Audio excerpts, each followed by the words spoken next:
Então, vamos lá. Ruído, né? O que é o conceito de ruído, né? Quando você está escutando uma música, né? Uma música agradável e tal, é um som, né? Um negócio bacana, né? A partir do momento que isso já não é um som legal, né? É algo que te perturba, a gente chama isso de ruído, né? Então, qualquer som indistinto, né? Produzido por vibrações irregulares, esse é o conceito, né? Lá para o nosso amigo Aurélio, né? Você é da época do Aurélio Físico, né, Tiagão? Aquele ali. Não sei o que você está falando. Então, esse é o conceito lá pelo nosso amigo Aurélio, né? Já o conceito ali do ruído contínuo intermitente, né? Nós temos lá o anexo 1 da NR15, que trata do ruído contínuo intermitente, e o anexo 2, que vai tratar do ruído de impacto, né? Do ruído contínuo ou intermitente, né? O conceito, para fins de aplicação, né, lá da NR15, é aquele que não é de impacto. Opa, mas espera aí, como assim, né? É aquele que não é de impacto. Então, ficaria uma coisa muito subjetiva, né? Então, todo e qualquer ruído que não esteja classificado como ruído de impacto, ele se classifica, então, como ruído contínuo ou intermitente. Então, para isso, a gente precisa da definição do ruído de impacto, tá? Entende-se por ruído de impacto aquele que apresenta picos de energia acústica de duração inferior a 1 segundo a intervalos superiores a 1 segundo. Ou seja, vamos fazer um exemplo bem clássico aqui, né? Uma batida de palma, como eu estou fazendo aqui agora, o pico de energia, né, ou seja, a propagação do ruído no ambiente, ela é inferior a 1 segundo. Diferente de às vezes, sei lá, um sino, alguma coisa que você bate e o som continua se propagando pelo ambiente, né? Mas essa batida aqui, por exemplo, o pico de energia é inferior a 1 segundo. E o intervalo entre uma batida e outra é superior a 1 segundo, ok? Um exemplo clássico que a gente tem, principalmente na construção, é um batistaca. Exato. Né, Thiago? Um batistaca de construção, né, que faz a batida na estaca, né, na estrutura, sobe o equipamento, outra batida, né? Então, é superior a 1 segundo. E a propagação do ruído ela é inferior a 1 segundo. Né? Então, esse é o conceito de ruído de impacto. O que não classifica como ruído de impacto, classifica como ruído contínuo intermitente. Tá? Exatamente. Então, aí nós temos, na verdade, a maioria dos exemplos, né, a maioria dos ruídos existentes nos ambientes de trabalho é o ruído contínuo ou intermitente. Né, vai encontrar muito ruído de impacto. Às vezes, assim, onde tem a maior probabilidade de encontrar um ruído de impacto é na avaliação em uma caldeiraria, por exemplo, né, onde você tem ali o uso de marreta, de martelo, de uma forma constante. Também na construção civil, né, com alguns equipamentos, mas muito cuidado, porque muita gente confunde, por exemplo, o martelete pneumático, configurando ele como um ruído de impacto, e não é. Porque o pico, né, o intervalo, na verdade, entre uma batida e outra, é inferior a 1 segundo. Então, ele passa a ser um ruído contínuo ou intermitente. E a questão de contínuo e intermitente, isso é fácil, né, pessoal? Contínuo acontece o dia todo. Intermitente ocorre pausas ali ao longo do tempo, ou acontece durante um determinado tempo apenas da jornada. Certo?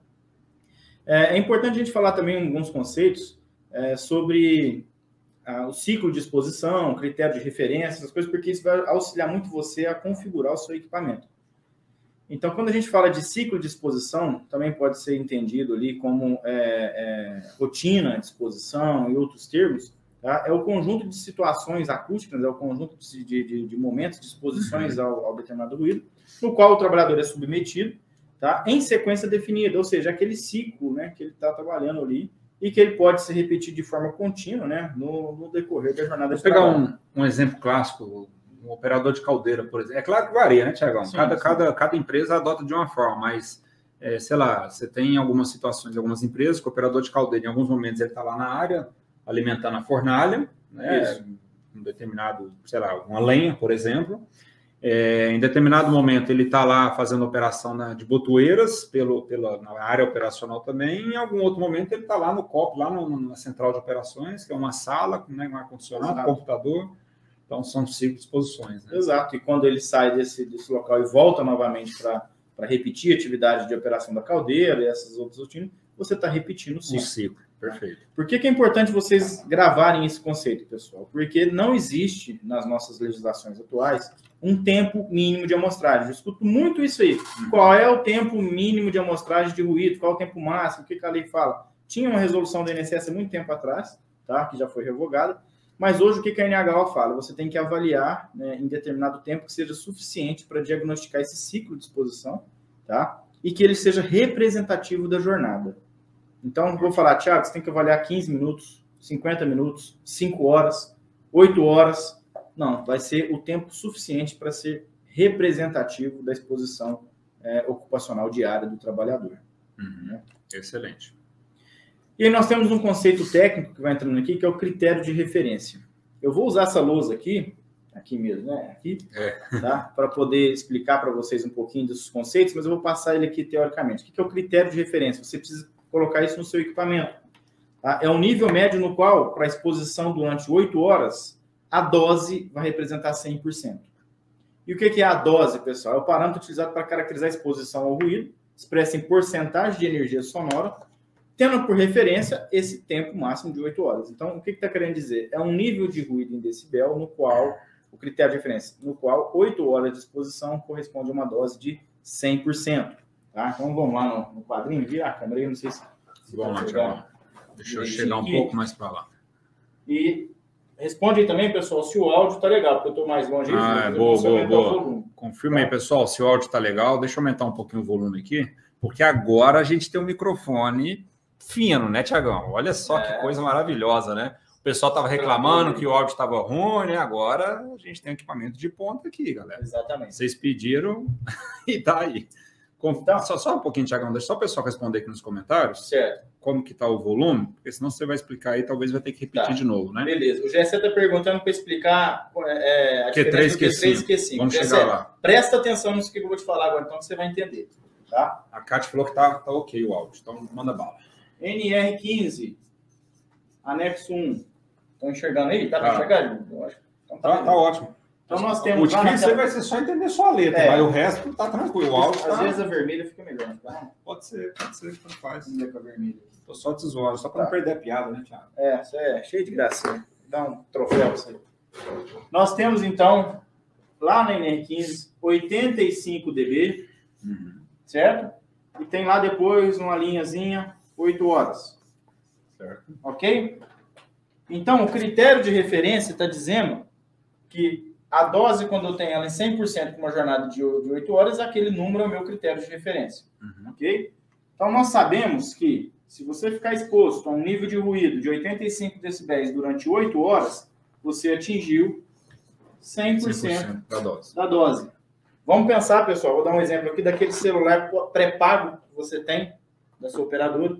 Você resolveu ligar, né, para alguém e, de repente, caiu a ligação e você recebe a mensagem. Você atingiu 100% do seu pacote, né? Ou a mensagem cortou sua internet, atingiu o limite máximo do pacote de dados.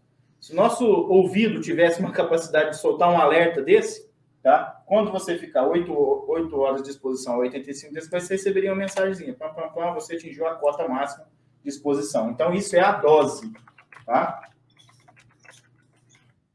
Dose de 100%. Então, repetindo, 8 horas de exposição sem proteção a 85 decibéis, dose de 100%. Ok? Lá na nossa NR15 ainda, a gente tem lá vários níveis de decibéis, tá? Mas nós temos a 1 de 90. Olha, e o Thiago já deu uma dica aqui, hein? Já falou uma palavrinha aí, decibéis? Tem um esquema assim, nós vamos falar. 90 decibéis, 4 horas, certo? Perfeito. Isso está lá na NR15, anexo 1. Se você olhar lá agora, você vai ver que o limite de tolerância para 90 decibéis é 4 horas, tempo máximo de exposição, desculpa. Então, o limite para 4 horas, 90. Isso corresponde, seria no mesmo sentido que, se eu ficar exposto durante 4 horas a 90 decibéis, eu também vou ter adquirido 100% da minha dose. Ok? O que acontece, então, se eu ficar, ao invés de 4 horas, eu ficar 8 horas exposto a 90 decibéis? Eu vou ter, então, 200% da dose. Certo? Então, se aqui for 8 horas, eu tenho 200%. Continuando a tabelinha da NR15, se eu tiver lá, se vocês olharem no 95 decibéis, eu vou ter 2 horas de exposição. Então, veja bem, 85,8, aumentei 5 decibéis, caiu pela metade, aumentei mais 5 decibéis, caiu pela metade o meu tempo. Esse cair pela metade a cada 5 decibéis é o que nós chamamos, cadê o rapaz que falou mais cedo aí? O Gessé. Foi o Gessé que falou? Gessé. Nós temos, então, que isso é o Q igual a 5. Ou taxa de troca, certo? A cada 5 decibéis, eu caio pela metade do meu tempo de exposição ou eu dobro a minha dose. Saio de 100 para 200, ou para 400, ou para 800, e por aí vai. Então, a cada 5 decibéis, eu dobrei a minha dose. Então, esse texto todo não está escrito na NR15, na tabela. Não está escrito isso. Isso está implícito na tabela. Tá? Então, você precisa olhar a tabelinha e interpretar. Ah, Thiago, o que é o Q3? Aí nós vamos lá na NHO 01. Ao invés de eu dobrar a minha dose e cair pela metade do meu tempo a cada 5 decibéis, a NHO 01 traz que é a cada 3 decibéis. Tá? Então, essa é a diferença principal. Então, a NHO é mais restritiva. Tá? Ao invés de eu atingir 4 horas de exposição numa dose de 100% a 90, vai ser a 88 decibéis. Tá tranquilo, pessoal, para vocês entenderem essa questão? Coloque nos comentários, por gentileza, pessoal, se ficou tranquilo. Vê se deu para entender aqui. Tá? Então, só recapitulando, 85 decibéis vai ser 8 horas, 100% da dose. Se eu dobrar a minha dose, eu caio pela metade do tempo. Se eu dobrar a minha dose de novo, eu caio pela metade do tempo de novo. Tá? E por aí vai. Isso é chamado taxa de troca, ou Q5. Ok? Então vamos voltar para... O pessoal colocou, excelente explicação, deu sim, tranquilo, show. Ah, sim. Beleza. Top. Andréia, da Ascend. Ô, Andréia, muito bom, legal, seja bem-vinda aí. Um abraço aí para todo o time da Ascend. Estávamos lá na semana passada, né, Tiagão? Ganhamos umas gordurinhas lá, né, Tiagão? Na semana só passada. Você, eu fiz regime. Você só comeu alface. A Amanda tá aqui, né? E comer alface só e frutos do mar. É só comer alface, tomate, né? Pimentão, tudo junto lá no bobó, no camarão. Galera, olha só, tá sendo enviado nos comentários para vocês aí o link de inscrição do nosso workshop, tá? De segunda-feira. Tá passando uma mensagem que é todo momento aí, né? Ó, workshop especialista em HO, dia 11 de abril, segunda-feira agora, às 20 horas. Isso. Online, gratuito e com certificado. O site está aí, instrumentacãoho.com/workshop, ou tá o link também nos comentários, tá bom? Tiagão, pelo que a galera colocou aqui, tá tudo beleza, ótima explicação, ok. Então, para cada 5 decibéis que eu aumentar, eu diminuo o tempo e a exposição. Isso. O Diego perguntou ali onde entra a NHT. Entra no museu da Fundacentro, tá? Não existe a NHT mais. Foi revogada há muito tempo, hoje são as NHOs. Ok? Isso, e a NHO é mais prevencionista. Perfeito. Ela tem um poder mais restritivo, é mais moderno que a nossa legislação, e a tendência das revisões das normas é se adequarem às NHOs. A exemplo do anexo 8, a exemplo do anexo 3, tá? Então, acredito eu que vai acontecer também com o anexo 1. E vai depender, mas eu posso usar a NHO na avaliação de insalubridade? Vai depender, pessoal. Se a NR, ela como é que fala, Thiago? Ela submete, né, a análise da NHO, é uma condição. Agora, quando ela não submete, né, a gente precisa se ater à NR15, né? Então, mas pelo andar da carruagem que a gente está vendo, é bem provável que eles vão sempre referenciar, a palavra é essa, eles vão estar sempre referenciando a NHO, né? Isso. Tá tendo algumas perguntas, fica tranquilo, a gente vai voltar em todas aí, tá, pessoal? Pelo menos a gente vai tentar responder o máximo das perguntas, porque tem outros lá para cima, você vai ter que marcar aí também. Positivamente, tem muita pergunta. Eu vou respondendo, vou marcando como favorito aqui, pessoal. Isso. E aquilo que de repente a gente não conseguir responder aqui, porque, de novo, isso aqui é só uma aula live, aula no formato live, né, Tiagão? É coisa de 50 minutos. Quando a gente começou esse projeto era para ser 40 minutos, mas a gente poucas aulas foram 40 minutos. Mas 50 minutos, 55 ali, a gente faz, tá? E qualquer coisa a gente leva, então, um assunto lá para workshop. Sim. Segunda-feira. É isso? Exatamente. Bom, tranquilo então, pessoal, quanto a isso, pelo que o pessoal entendeu, né, a questão do taxa de troca Q3, Q5, acho que ficou bem claro, né? Bom, dosímetro de ruído, pessoal, alguém pediu, indicação de dosímetro e tal, então vamos falar mais uma vez, a gente não tem nenhuma... um contrato, né, com Instruterm, com Crompac, nem com o Clipper, tá?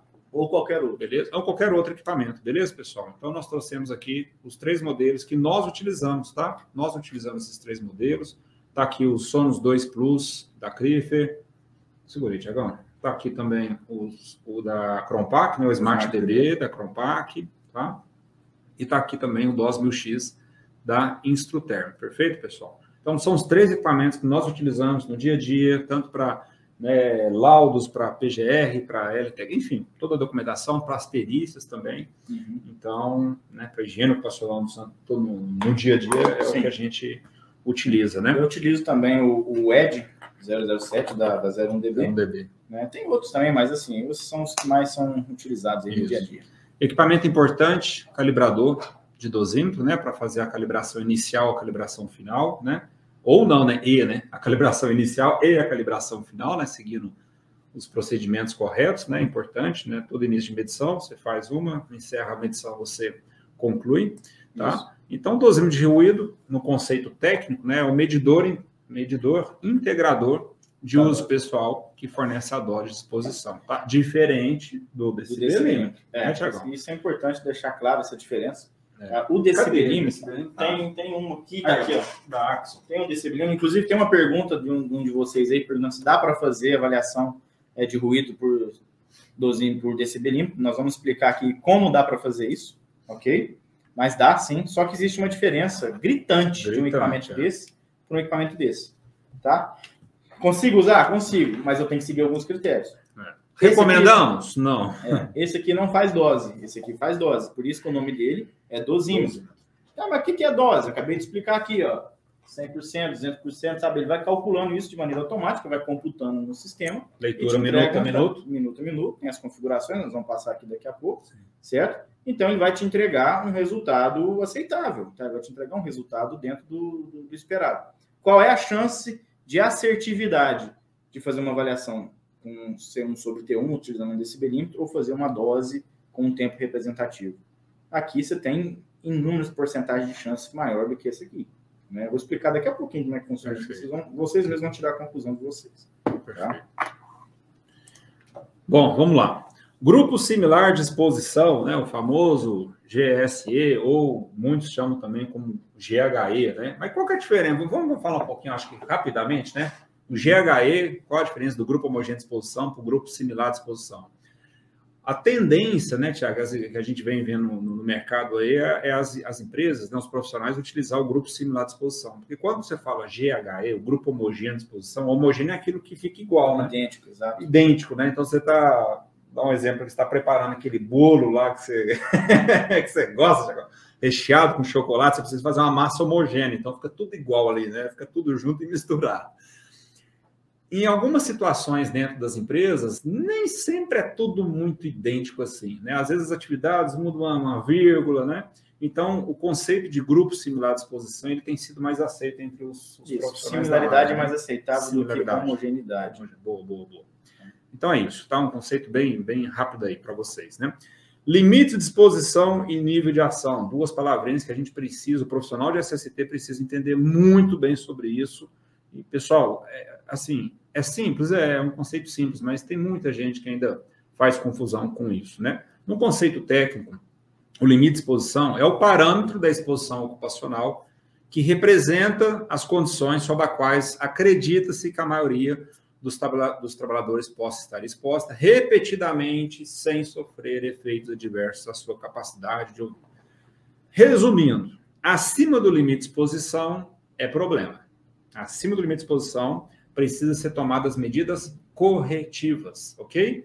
E quando a gente fala em medidas, não pense logo lá no nosso amigo EPI, né? Cadê meu protetor? Que, inclusive, está pegando aí agora com a questão da aposentadoria. Já a revogação, né, da IN 77, né, Tiago? E a entrada da IN 128. Nós tínhamos, então, a área do Supremo, que vinculava lá o ruído independente da sua proteção como gerador de aposentadoria. Especial. Mas isso estava até então só no judiciário. Agora virou norma. Tá lá na instrução normativa. Então, meu amigo, se a sua empresa tem lá níveis de ruído acima de 85 dB, já comecem a pensar em medidas de engenharia, já comecem a executar medidas de engenharia, porque assim que começar a fiscalização do E-Social, vai ter o cruzamento de dados. Então, você está informando lá um ruído de 86 dBA, ok? E a folha de pagamento não está recolhendo o financiamento de aposentadoria especial. que você vai fazer? Alguma ação precisa ser tomada. Ou você adequa o seu ambiente de trabalho, ou você começa a pagar o financiamento da aposentadoria especial de todas as pessoas que estão expostas a esse nível de ruído acima do limite de tolerância. Porque essa fiscalização vai ser online e de maneira muito rápida. Aí é a hora que a gente vai começar a ver as medidas coletivas, né, as medidas de engenharia, né, Tiago? Exatamente. Então é importante isso, né, pessoal? Passou do limite de tolerância, medidas corretivas precisam ser implementadas. E o nível de ação? E o limite de tolerância para a exposição de 8 horas, como o Tiago citou, 85 dB. Cuidado para não seguir sempre isso como critério de referência e pronto, acabou, porque existem outras jornadas, outras cargas horárias, né, Tiago? Falando outros de 8 valores, horas, outras concentrações. Falando para 8 horas, nós temos então que o limite de tolerância 85 dBA. Isso. Porque para ruído de impacto a coisa muda, né? E o nível de ação? 80 dB. Por quê? Porque é 50% da dose. Dose de 100%, 8 horas, certo? 85. Do mesmo jeito que eu aumentei 5 aqui, eu retroajo 5 aqui. Então, eu sei que uma dose de 50% corresponde a 80 dB. O que é o A? É a curva de ponderação. Tá? Então, gravem isso aqui também, para fins aí das perícias de vocês, dos laudos, das atuações em SST. Limite de tolerância da nossa norma regulamentadora NR15 para 8 horas é 85 dB. O nível de ação presente lá na NR9, 80 dB. Isso. Passou do nível de ação, sabemos que medidas precisam, né, iniciar nesse processo. Né? Então, do nível de ação para limite de tolerância, é muito próximo. Né? Inclusive, quando você está fazendo uma avaliação de ruído, é um estralar de dedo, né? Assim, é uma conversa, rapidamente você consegue alcançar esse limite. Né? Então... realmente por isso que o nome chama nível de ação, né? É o momento que você precisa tomar alguma ação, alguma coisa precisa ser feita, porque senão isso pode dar algum problema em breve aí, né? Alcançar o limite de tolerância, né? E aí, um dos nossos colegas perguntou, né? E se eu posso fazer então uma medição de ruído utilizando um decibelímetro? Pode, tá? Você pode fazer isso. Por quê? Porque você pode utilizar a regra do C1 sobre T1 presente no NR15, tá? Para fazer a sua avaliação. O que é o C1 sobre T1, pessoal? É o tempo máximo que a pessoa está exposta dividido pelo tempo máximo que ela poderia estar exposta. Certo? Uma regrinha simples, e você vai somando essas exposições, e o resultado, se der 1 ou mais, está acima, né, do controle, acima de 1. Vai lá, continue, Tiagão. Vou pegar o certificado. O C1 sobre T1. É muito importante dizer para vocês que é muito difícil você fazer essa coleta. Por mais que você tenha escutado na sua vida aí, que é fácil, não é, a não ser que o posto de trabalho do colaborador seja fixo. Pense você numa indústria onde você tem um operador de processo, operador de produção, que ele roda toda a área, tem 2, 3 patamares, tá? Tem máquina na frente, depois você tem uma outra máquina no fundo, você tem que regular a válvula de um lado, fazer a inspeção do outro. Enfim, o cara não para, ele gira na fábrica. Só de eu conversar com vocês aqui, esse númerozinho já está bagunçando. Ó. Agora, vocês imaginam um cara circulando por toda a área. Você não consegue estabelecer o tempo que ele vai ficar parado no posto, depois o tempo que ele vai ficar exposto em outro posto, outro tempo. Por quê? Porque ele não tem posto fixo, ele gira. Então, como que eu vou garantir essa qualidade, né, desse trabalho? Não dá. O C1 sobre T1 nos permite fazer isso? Permite. Quando é que você consegue fazer isso com uma precisão um pouco melhor? Quando eu tenho trabalhos em postos fixos. Tá? Nível de ruído constante. Porque aí eu vou lá, exatamente, faço uma avaliação no nível de ruído constante, verifico com o trabalhador quanto tempo ele fica naquele posto de trabalho, anoto e parto para um próximo posto. E vou fazendo isso sucessivamente até encerrar o ciclo.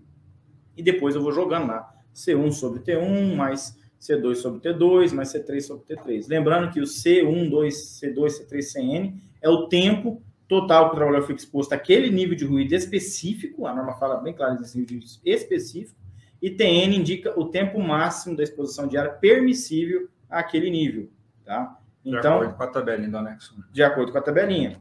Então, dá para fazer isso? Dá. Na aula que eu faço com os meus alunos da pós-graduação em Engenharia de Segurança, eu pego uma medição, uma dosimetria de 8 horas, de 480 minutos, entrego o relatório minuto a minuto para eles e falo, olha, vocês vão extrair daqui a dose, tá?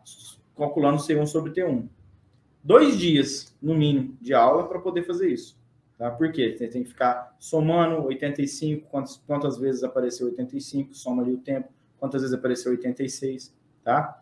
Então, dá para fazer? Dá, mas é muito difícil, tá? É muito complicado você estabilizar esse equipamentinho aqui, tá? E não estou falando da marca, estou falando de qualquer modelo de decibelímetro. Você pode trazer aqui um decibelímetro com banda de oitava, que faz lá um sonômetro, por exemplo, que é a mesma condição, ok? Posso colocar ele aqui, Thiago, e fazer? Posso, Júlio? Colocar ele...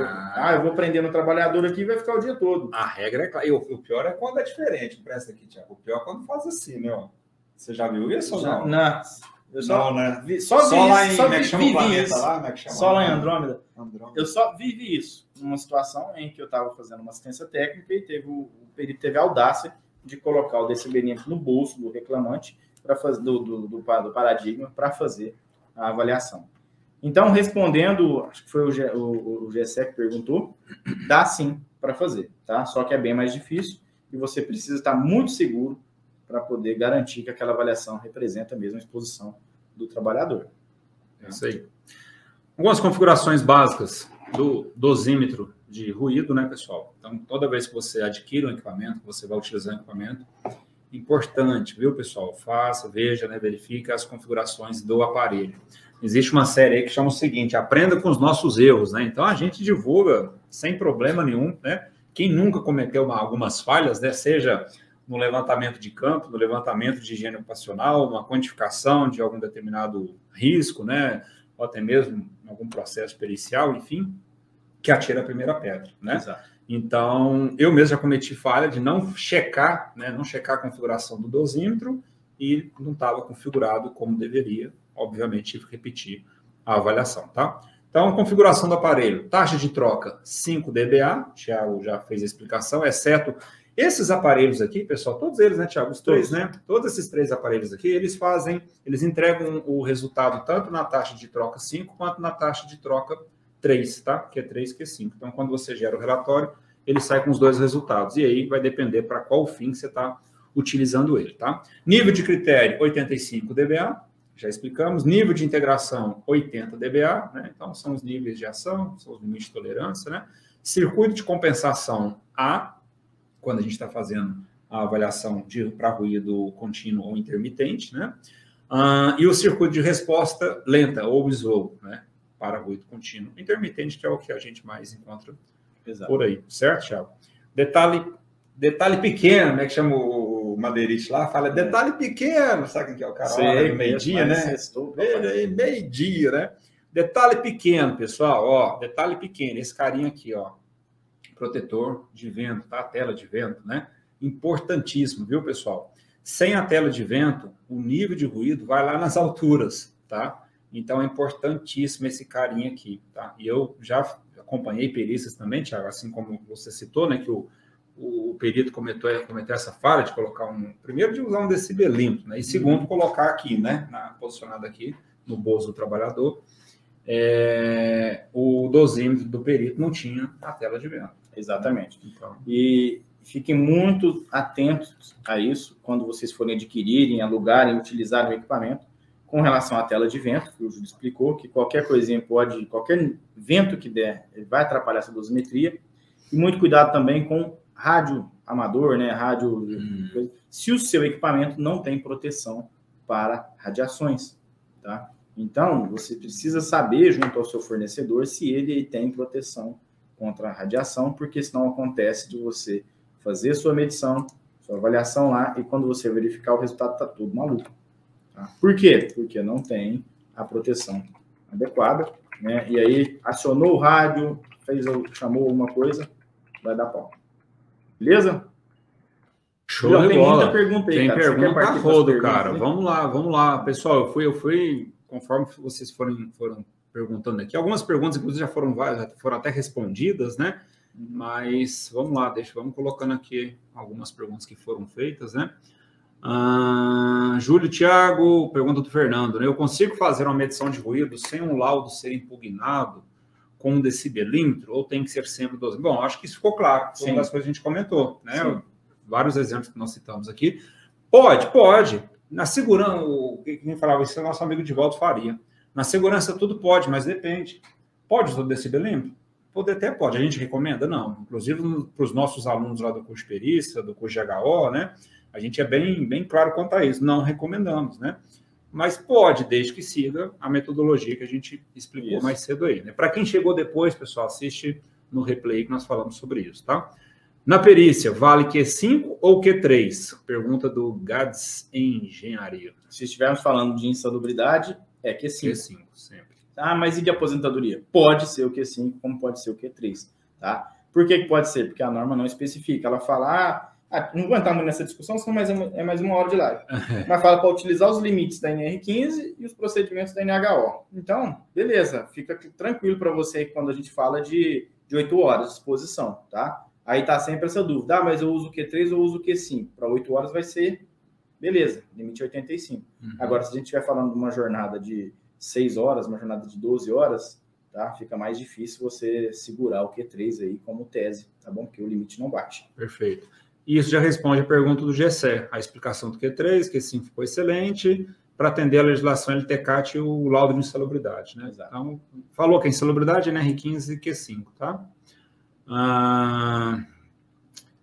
Jocélia pergunta, devo realizar a audiometria com qual periodicidade? Jocélia, de acordo com a indicação do médico coordenador lá do PCMSO. Okay? Agora, se você confundiu audiometria com dosimetria, pode ser. que pode acontecer, muita gente confunde, tá? A audiometria é aquele exame que você faz anualmente, né, periodicamente, lá no médico, né, na sua clínica de medicina. Você levanta a mão, aperta o botãozinho para verificar como é que está a sua audição, tá? A dosimetria, quem que vai estabelecer essa periodicidade? Você, através da análise. Agora nós temos um PGR que estabeleceu, e cuidado com isso, tá, pessoal? Estabeleceu que a revalidação dele é a cada 2 anos ou a cada 3 quando a empresa é licenciada.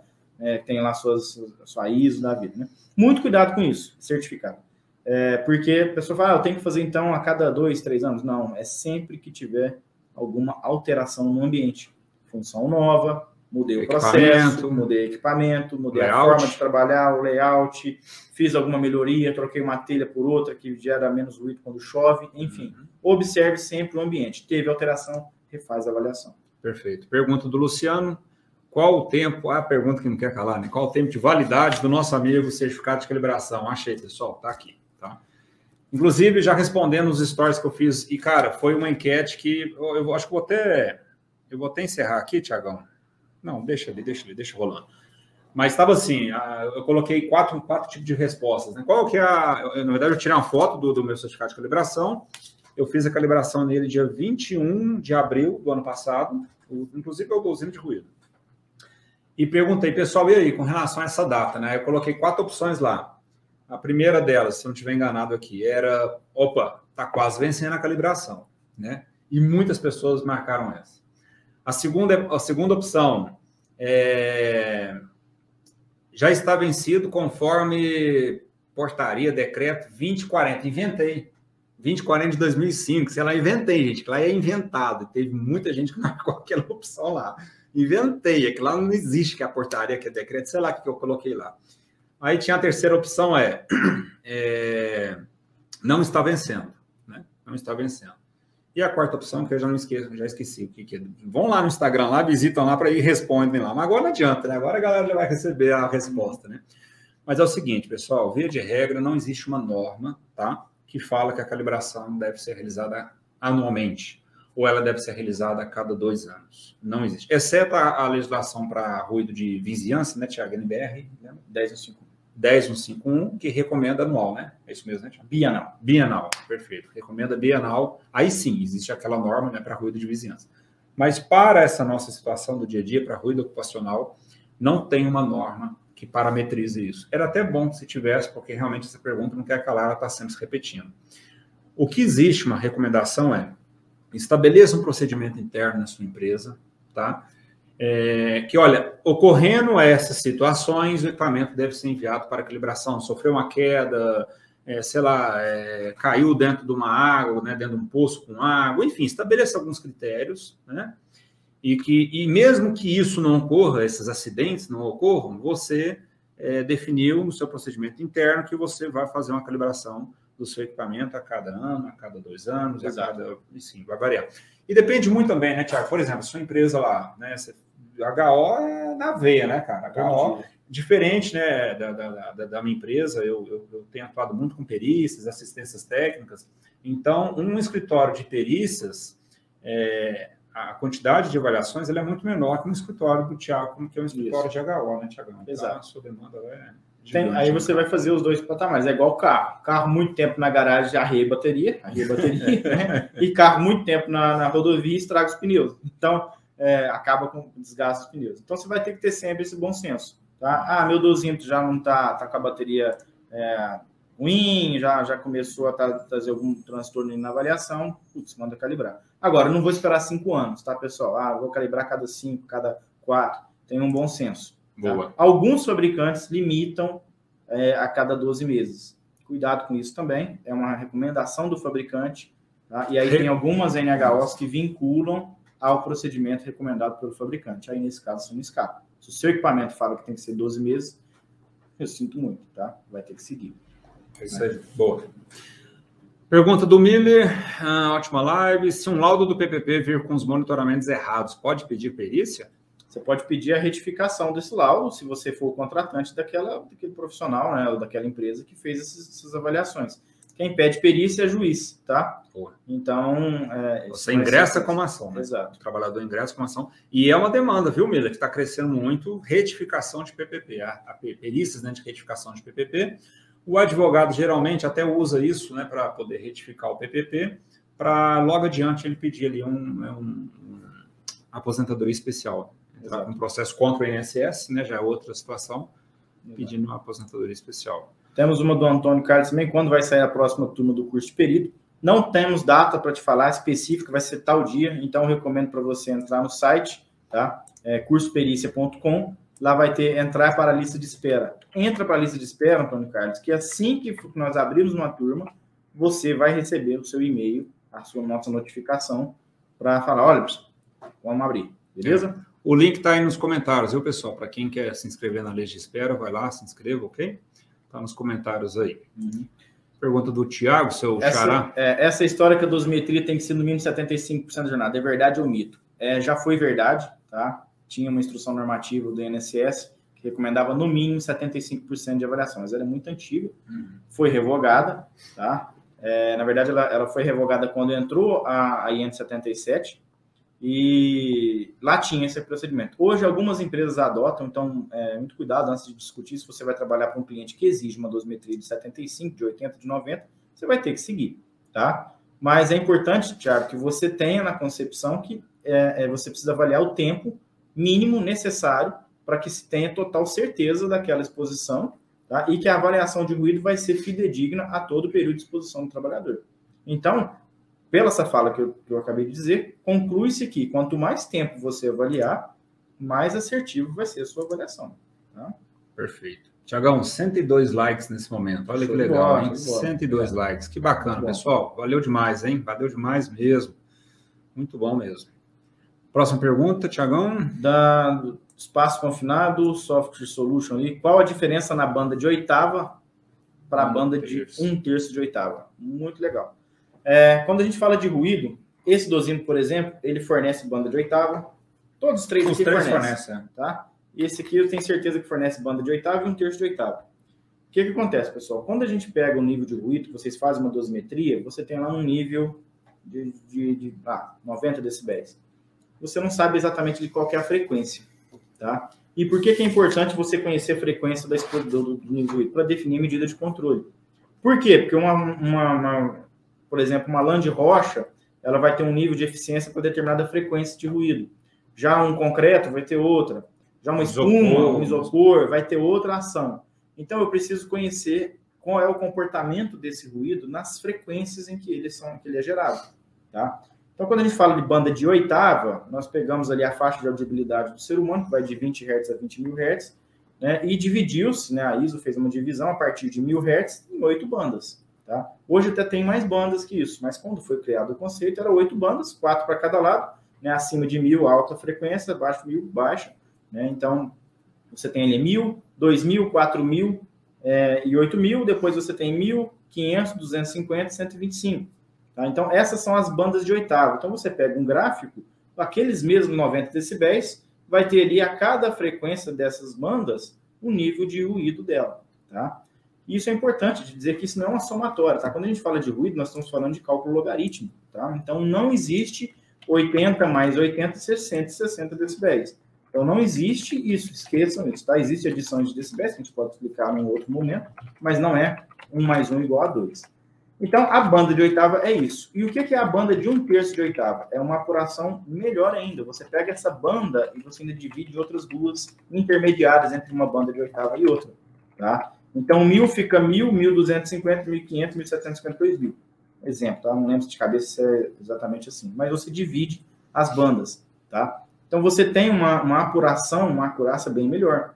Tá? E com isso, você consegue fazer um projeto de acústica, definir ali qual é a medida de controle ideal de engenharia para redução, né, daquele nível de ruído. Há também a possibilidade de você fazer aquele estudo de redução de ruído, né, pelo certificado de aprovação, para saber qual é o nível de atenuação. Tem uma curiosidade, pesquise um CA de um dosímetro, de um protetor auricular, que vocês vão ver que tem várias bandas de uns níveis de atenuação, tá? Que é o método de redução de ruído pelo método longo, tá? Que não é o SF. Tá? Então, ali você pega a avaliação com banda de oitava, coloca ali também a atenuação em cada banda e você verifica se está atendendo aquele protetor em todas as frequências emitidas por aquele nível de ruído. Certo? Rapidamente, eu acho que foi para dar uma verdadeira aula de acústica, né, Thiago? É um tema bacana essa questão das bandas de oitava, sim. Né? É banda para mais de metro também. Né? Haja barulho, hein, Thiago? Exatamente. Posição correta, o Luciano pergunta, né? Posição correta do dosímetro de ruído. Tá? Então, essa é a posição. Inclusive, aí vai depender muito do equipamento, né? Mas hoje em dia, a maioria desses equipamentos, né? Eles têm esse tamanho, essa estrutura, né? Enfim, mas a posição é próxima à zona auditiva do trabalhador, tá certo? Quem que é o colega que perguntou ali? O Luciano Thiago, né? Inclusive, Luciano, eu fui fazer acompanhar, né, uma perícia aí um tempo atrás, em Ribeirão Preto, algumas semanas atrás aí, e o perito, ao instalar o dosímetro de ruído, ele colocou ele mais ou menos aqui assim, cara, cá embaixo, sabe? Eu falei, doutor, a posição do dosímetro aí ficou muito próximo ali na verdade, ficou próximo da boca do trabalhador do que do ouvido, né? Falei, não, deixa eu ajustar ali e tal. Então, é importante estar atento a isso, tá? Um posicionamento irregular, com certeza, pode atrapalhar a sua avaliação e te trazer um resultado que, de repente, não é aquele que o trabalhador está exposto no ambiente. Né? Exatamente. Pergunta do Arno Dupont, e sobre a IN 128 de março de 2022 em relação ao ruído. Não comentar? A gente até fez um breve comentário. Comentou, tá? Né? Você provavelmente não estava, vou só repetir rapidinho. Se você tem um nível de ruído aí na Arno Dupont, não sei se é a empresa que você trabalha, acima de 85 decibéis de maneira contínua, cuidado, tá? Implante medidas de controle até dezembro desse ano para reduzir esse nível de ruído, porque não mais vai ser considerado o EPI eficaz para a aposentadoria especial. Antes isso estava só na esfera judicial, na esfera jurídica, através lá da ARE, agora está na esfera normativa, ok? Então, muito cuidado, tenho que trabalhar, já conversa com seus gestores, já peça um budget aí, já começa a contratar empresas de acústica, começa a aumentar a margem, né? Começa a aumentar ali as amostras dos seus grupos homogêneos para saber se aquele ruído realmente está batendo com a realidade, e se tiver acima de 85, duas opções, ou você faz medidas de controle, ou você começa a pagar o financiamento de aposentadoria especial, que é, no mínimo, 6% da folha de pagamento. Bom, próxima pergunta aqui do nosso amigo palmeirense, Alexandre Ponce, Thiagão. Alexandre, essa aí tá. Se a empresa fornece protetor auricular em algum intervalo de tempo, em dias, deixa de fornecer o protetor auricular, ela pode pagar insalubridade nesse período que não forneceu? Ela deve, tá? Se continua exposta a ruído, sem a devida proteção, faz jus ao adicional de insalubridade, se a atividade for contínua, enfim, tem N fatores que você sabe para caracterizar ou não insalubridade, mas ela está sendo exposta e está correndo risco assim, de ter algum problema. Julião, mais uma última pergunta só. Vamos lá. Para a gente ver. Qual? Vamos escolher um. Vou pegar essa aqui, ó. Dança aí, Thiago. Não. O Jonathan mandou. Jonathan, manda em formato de pergunta, então. Ele só faz se for pergunta, entendeu, né? Isso, exatamente. Então vamos ver mais alguma aqui. Qual o motivo de precisar calibração inicial e final nas dosimetrias? Zé Carlos, Pergunta por Zé que Carlos. você precisa fazer isso? Para garantir que não houve nenhum problema no seu equipamento, na avaliação e do ponto inicial para o ponto final. Tá? Se tiver uma diferença grande, você precisa trocar, ok? Então, existe essa questão. Tá? Então, você precisa garantir que não houve nenhuma perda, às vezes de potência do equipamento, às vezes uma diferença de alguma coisa, que atrapalhou essa calibração.